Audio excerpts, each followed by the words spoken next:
put your hands together for Sri Jayesh Ranjan ji to address us. Thank you very much. Requesting all, sir, requesting all to kindly take your seats. Chauhan sir फिर आएंगे तब हम लोग photos खींच सकते हैं. We have an address by our chief guest Sri Jayesh Ranjan ji. Do kindly respect the gathering over here and our chief guest. Thank you so much everybody. Requesting everyone దయచేసి కూర్చోవాల్సిందిగా మనవి చేసుకుంటున్నామండి. Thank you sir. Thank you. అందరికీ నా హార్దిక వందనాలు. గౌరవనీయులైన KM Pandey గారు, Shri soothen, Shri Suri, మన యాడ్సైకి సంబంధించిన వాళ్ళ సభ్యులు అందరూ, ఫిట్సీ ప్రతినిధులు, ఇక్కడ ఉన్నటువంటి అతిథులు అందరికీ మరి ఒకసారి నా నమస్కారం. ఈరోజు ఈ కార్యక్రమంలో మీ అందరితో కలవడం నాకు చాలా సంతోషంగా ఉంది. ఇందాక చౌహాన్ గారు చెప్పినట్టుగా కనీసం ఒక 10 సంవత్సరాల నుంచి ఈ డైరెక్ట్ సెల్లింగ్ విధానంలో ఎట్లాంటి మార్పులు చేర్పులు అవసరం ఉందో, ఎట్లాంటి ఇబ్బందులు అందరూ ఎదురవుతున్నారో నేను గత 10 సంవత్సరాల నుంచి వాటిని క్షుణ్ణంగా పరిశీలిస్తున్నాము. మన రాష్ట్రంలో ఈ డైరెక్ట్ సెల్లింగ్ లావాదేవీల కోసం ఒక మంచి వాతావరణం తయారవ్వాలి, దానికోసం కృషి చేస్తున్నాము. అయినప్పటికీ కూడా కొన్ని సమస్యలు, ముఖ్యంగా సమన్వయానికి సంబంధించిన సమస్యలు, ఎందుకంటే ఈ విషయంలో 3-4 శాఖల మధ్యలో చాలా సమన్వయం అవసరం ఉంది. ఇందాక మీరు చౌహాన్ గారిని చూశారు, ఆయన ఒక చాలా కీలక శాఖ తరఫున ప్రతినిధిగా ఇక్కడికి ఈ సమావేశానికి వచ్చారు. కన్జ్యూమర్ అఫేర్స్ శాఖకి ఈ రంగంలో చాలా బాధ్యతలు ఉంటాయి. అదేవిధంగా ఇండస్ట్రీ శాఖ తరఫున నేను ఉన్నాను. అండ్ వీటన్నిటితో పాటు పోలీస్ నుంచి కూడా మనకు అన్ని రకంగా సహాయ సహకారం కూడా అవసరం ఉంటుంది. అంటే ఎవరైనా తప్పులు చేస్తూ ఉంటే వాళ్ళని వదిలే పరిస్థితి అసలు లేదు, కానీ తప్పు చేయని పరిస్థితిలో కూడా వాళ్ళని దోషిగా చూడడం, వాళ్ళపైన ఒక రకంగా అభియోగం పెట్టడం, అది కూడా సబబ్ కాదు అని నేను అనుకుంటున్నాను. తెలుగు సమజ్రయ్యా? Which language is going well? Telugu. సరే, నేను తెలుగులో నా ఉపన్యాసం పూర్తి చేశాక సంక్షిప్తంగా హిందీలో మరియు ఇంగ్లీష్లో కూడా దానికి తజుర్మా చెప్తాను. సో ముఖ్యంగా నేను చెప్పేది ఏముంది అంటే, ఈ 3 శాఖల మధ్యలో సమన్వయం పరచడం చాలా చాలా అవసరం ఉంది. ఇండస్ట్రీ శాఖ తరఫున చాలా మందికి తెలియకపోవచ్చు, కేంద్ర ప్రభుత్వంలో హేమ్ గారు ఉన్నప్పుడు ఆయన ఒక గైడ్ లైన్స్ తయారు చేశారు. అంటే అన్ని రాష్ట్రాల్లో డైరెక్ట్ సెల్లింగ్కి ప్రోత్సహించుకోవడానికి ఇట్లాంటి గైడ్ లైన్స్ అవసరం ఉంటుందో, మన రాష్ట్రంలో ఈ గైడ్ లైన్స్ని చాలా తొందరలోనే అమల్లోకి తీసుకురావడానికి మేము ప్రయత్నం చేశాము. కానీ కొన్నింటికి సంబంధించిన, ముఖ్యంగా ఇందాక చౌహాన్ గారు ఒక చాలా ముఖ్యమైన విషయం మీద మాట ఇచ్చి వెళ్ళారు. దట్ 2 వారాల లోపు ఆయన ఆ కమిటీ ఏర్పాటు చేస్తారు. దాన్ని మానిటరింగ్ కమిటీ అనే పేరు ఇవ్వచ్చు, రెగ్యులేటరీ కమిటీ అనవచ్చు. ముఖ్యంగా రిజిస్ట్రేషన్ చేసే బాధ్యత కూడా ఆ కమిటీకి ఉంటుంది. సో ఇది ఒక చాలా ముఖ్యమైన నిర్ణయం అన్నమాట. ఎందుకంటే మీ దగ్గర ఈ డైరెక్ట్ సెల్లింగ్ కార్యక్రమం జరుపుకోవడానికి మీ దగ్గర సరైన వ్యవస్థ ఉంటే రిజిస్ట్రేషన్ సులభం అవుతుంది. రిజిస్ట్రేషన్ అయ్యాక మీ పైన ఏమాత్రం కూడా అంత అనుమానం పడే పరిస్థితి ఉండదు. ఎందుకంటే మీరు ఆల్రెడీ రిజిస్టర్ అయ్యారు కాబట్టి మీరు ఎవరెవరిని డైరెక్ట్ సెల్లర్గా నియమించుకోబోతున్నారో వాళ్ళకి ఐడెంటిటీ కార్డ్స్ ఇస్తున్నారు. ప్రభుత్వ తరఫున కూడా వాళ్ళపైన ఆదరణ ఉంటుంది, గౌరవం ఉంటుంది. సో ఎన్నో సంవత్సరాల నుంచి ఈ కమిటీ వ్యవస్థ లేకపోవడం వల్ల ఈ కార్యక్రమం అంతా నిలిచిపోయింది. అంటే రెగ్యులేషన్ లేకుండా కూడా మీరు పని చేస్తూ ఉన్నారు. అండ్ ఇందాక వారు అన్నట్టుగా సుమారు ఒక 1,50,000 మంది ఈ రంగంలో తెలంగాణలో ఉన్నట్టుగా వాళ్ళ నివేదికలో తెలియపరచడం జరిగింది. కానీ రెగ్యులేషన్ తీసుకువస్తూ ఉంటే, ఇందాక చెప్పినట్టుగా ఎవరైనా తప్పు చేసే ప్రయత్నం చేస్తూ ఉంటే, చౌహాన్ గారు కూడా కొన్ని ఉదాహరణలు చెప్పారు. పేరు ఒకరిది ఉంటుంది కానీ పని ఇంకొక తరఫున జరుగుతూ ఉంటుంది. ఇట్లాంటి కొన్ని మోసాలు కూడా జరిగే పరిస్థితి ఉంటుంది. అండ్ గతంలో కూడా ఇందాక సంజీవ్ గారు కూడా చెప్పారు, ఒక సంస్థ పైన కేసు పెట్టడం జరిగింది, ఆయన జైల్లో ఉన్నారు, ఆయన సంస్థ అంతా కూలిపోయింది ఆ కేసు రావడం వల్ల. అట్లాంటివి కూడా కొన్ని అవాంఛనీయాలు ఆపుకోవడానికి మనకు ఈ కొత్త విధానం తీసుకురావడం వల్ల అవకాశం ఉంటుంది. బట్ చౌహాన్ గారికి నేను ఒక ముఖ్యమైన సలహాలు కూడా ఇచ్చాను. అంటే ఆయన ఇప్పుడు లేరు, కానీ ఇక్కడ పక్క కూర్చోవడం వల్ల కొన్ని చిన్న విషయాలు మాట్లాడడానికి వీలైంది.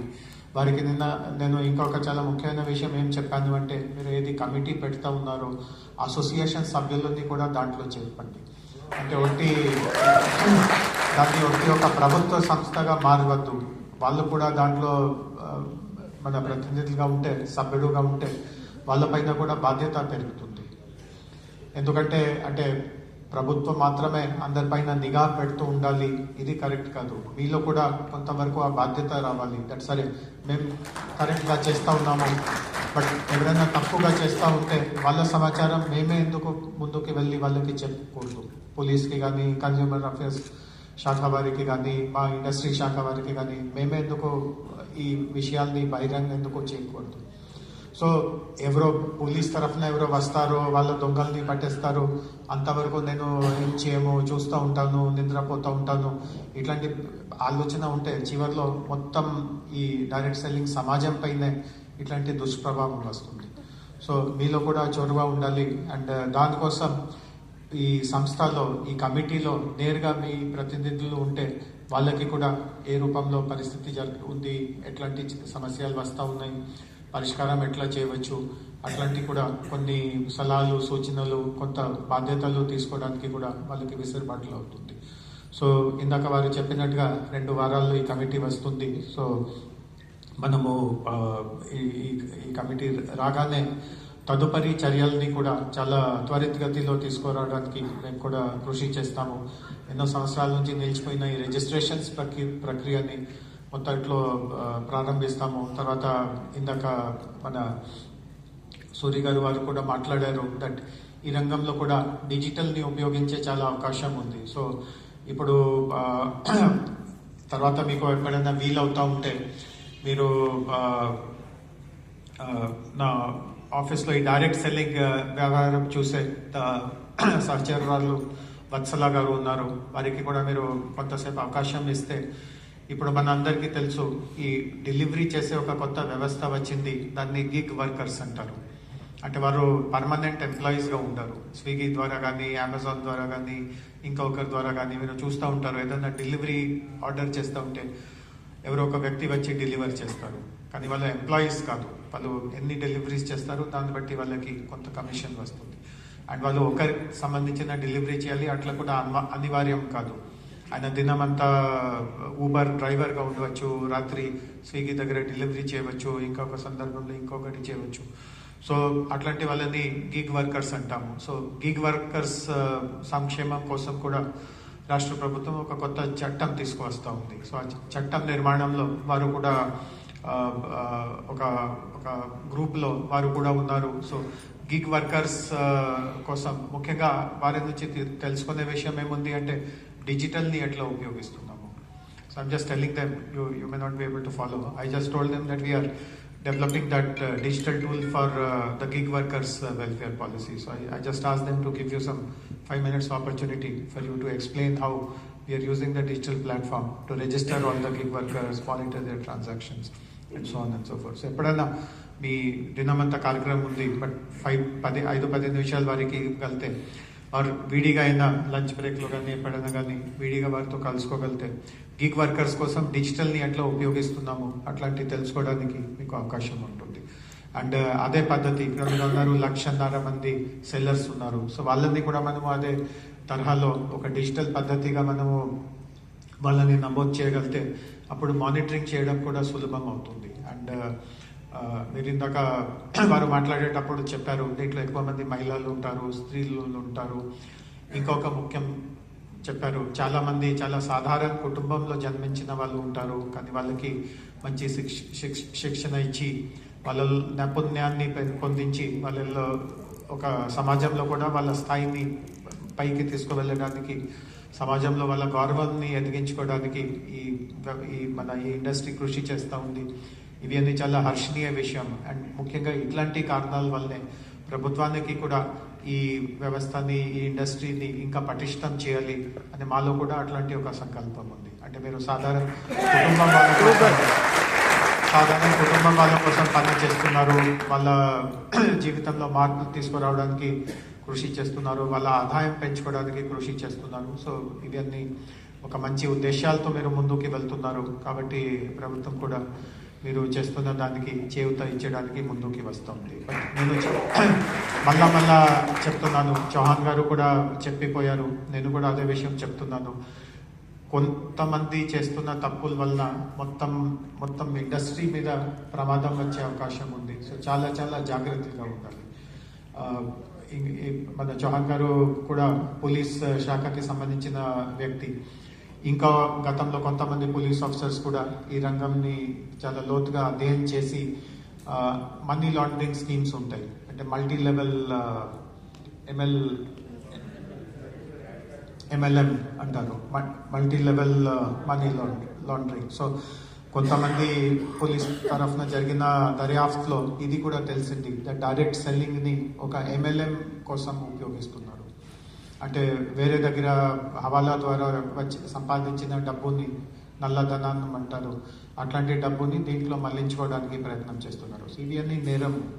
అంటే మీరు ఎంతైనా మంచి హృదయంతో ముందుగా వచ్చిన నేరంగానే చూడాలి.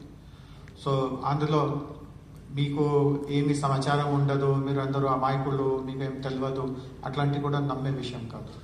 సో ప్రభుత్వం దగ్గర నుంచి మీరు సహాయ సహకారం ఆశిస్తూ ఉంటే మీరు కూడా ఇట్లాంటి అవాంఛనీయ జరగకుండా మీరు కూడా ఇట్లాంటి విషయాల్ని బహిరంగ చేయడానికి, అంటే మీ పైన ఏమాత్రం సమస్య ఉండదు, మీరు రహస్యంగా సమాచారం ఇచ్చిన, మీరు ఎవరో ఎక్కడి నుంచి మాకు సమాచారం వచ్చిందో ఇవన్నీ గోప్యంగా ఖచ్చితంగా పోలీస్ వాళ్ళు కానీ వేరే శాఖ వాళ్ళు కానీ అది ఖచ్చితంగా ఉంచుకుంటారు. సో ఏమాత్రం భయం లేకుండా ఇట్లాంటి అవాంఛనీయాల్ని మీరు అరికట్టుకోవడానికి మీరు కూడా ముందుకి రావాలి. అండ్ చివరిలో నేను అంటే సంస్థ ప్రతినిధులతో విడిగా కూడా మాట్లాడతాను. ఆర్ చాలామంది ఆ సంస్థ ప్రతినిధులు బయట వాళ్ళు ఉన్నారు, సో నేను ఇంగ్లీష్లో వాళ్ళకి చెప్తాను. So the last point I want to make is that as I explain, while will support the industry, the guidelines which will come in two weeks time, they'll be very progressive. We'll start with the registration process immediately, and once the registration is done, subsequent steps of as per the guidelines, they will all be rolled out immediately. The other point which I mentioned was that try to create the digital platform which we are planning to introduce for the gig workers. It will be very easy to monitor who is doing what, and various other kinds of help and support can also be given, and possibly some of the welfare measures that we are introducing for gig workers can also be replicated for you, because many of your direct sellers also may be coming from humble backgrounds, etc., and if they require any help which we are offering for the gig workers, we'll be very happy to pass on all that to you. The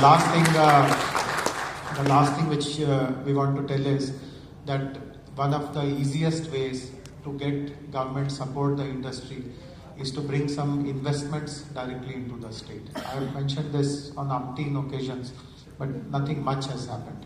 So I am requesting again that if you really want Telangana to be a role model state for this industry, you also must bring investments to this state. Obviously, you can't do it, but one thing which you can do, you mentioned companies which are into nutraceuticals, which are into obesity products, which are into lifestyle and wellness and all kinds of other kinds of products. Introduce them to us. We will ensure that the best possible manufacturing opportunities are given to them, the best possible incentives, best possible infrastructure. If they commit to us that they are serious about developing something in this state, I will go out of the way and give them additional benefits also, which typically we don't give to others. And it makes business sense also for all these companies, because if you look at how Hyderabad and Telangana are located within the country, we offer tremendous logistics advantages because we are in the center of the country. All the e-commerce firms, you may be competing with them, but the reality is that all the e-commerce firms have huge investments in logistics infrastructure in this city, because this is the most connected and most central city in the country. By setting up something in Hyderabad, you can, out of the 28 states in our country, 20 states can be covered roughly within less than 24 hours if you use road transportation. So the companies also who decide to choose to set their manufacturing facility will also benefit quite a lot. It's not that it is a decision which we will be forcing them to take. It is a decision which will make lots of business sense also. But we do not know who the decision makers of these companies are. Of course, we know the products, we know Herbalife, but who is the right decision maker? Who is the one who will decide whether to come to India, what benefits the Indian government will give or the state government will give?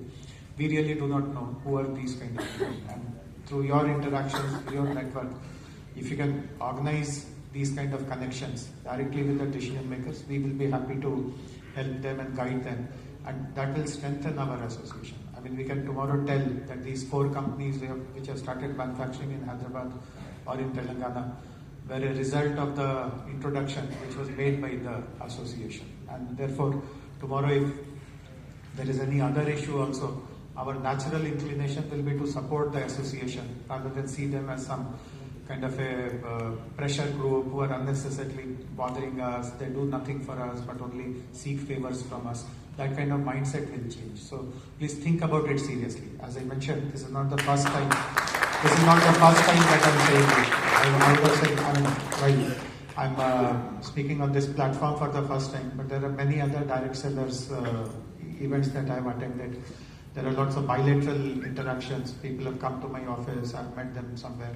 I've repeated the same things on many occasions, but I don't see much effort or much action happening on that end. But as a government representative, I can tell you that this is the easiest way. You just need to introduce. I'm not asking you that you must guarantee that unless some 1,000 crores investment are made, I will not even see your face. I'm not asking anything of that sort. Just making the connect is good enough. Thereafter, you have to leave it to us. If there is merit in our approach, if there is strength in what Telangana can offer, we will win them over on merits. If they feel that India is not yet ready, or within India, Haryana is a better place or Gujarat is a better place, that is their choice. We will respect that choice. But if you make that introduction, make that connection, we'll be grateful to you, and our attitude also about the entire industry and the large association that you represent, that will also change drastically. So, Mari okasari మీ అందరికీ నా కృతజ్ఞత, నా శుభాకాంక్షలు తెలియపరుస్తున్నాను. ఈరోజు దాంట్లో భాగంగా ఇంకా చాలా విషయాలు కూడా మీ దృష్టికి వస్తాయి. మీరు వాటిని మంచిగా అర్థం చేసుకొని ఆచరణలోకి తీసుకురావడానికి మీరు కృషి చేస్తారు అని ఆశిస్తూ, అండ్ నేను అన్నట్టుగా 2 వారాల తర్వాత వచ్చిన గైడ్ లైన్స్ గురించి కూడా మీరు దాంట్లో మీకు కూడా ఏదైనా అభిప్రాయం ఉంటే, ఏదైనా సలహాలు సూచనలు ఉంటే, అంటే గైడ్ లైన్స్ ఒకసారి వచ్చాక దాంట్లో అస్సలు మార్పులు చేర్పులు ఉండదు, అది బైబిల్గా మారిపోతుంది, అట్లాంటివి కూడా ఏమి ఉండదు. దాన్ని మేము ఒక డైనమిక్ డాక్యుమెంట్గా చూస్తూ ఉంటాము. పరిస్థితి బట్టి దాంట్లో సవరణాలు, మార్పులు చేర్పులు జరుగుతూ ఉంటుంది. సో మీ వ్యవహారిక అనుభవం బట్టి ఇంకేదైనా మా దృష్టికి తీసుకువస్తూ ఉంటే మీ అసోసియేషన్ ద్వారా కానీ నేరుగా కానీ మా దృష్టికి తీసుకురావచ్చు. అండ్ మరి ఒకసారి ఈ కార్యక్రమాన్ని కోసం నన్ను పిలిచినందుకు, అంత ఆప్యాయతతో ఈ కార్యక్రమం ఏర్పాటు చేసినందుకు అందరికీ నా హార్దిక ధన్యవాదం తెలియపరుస్తూ ఇంతకు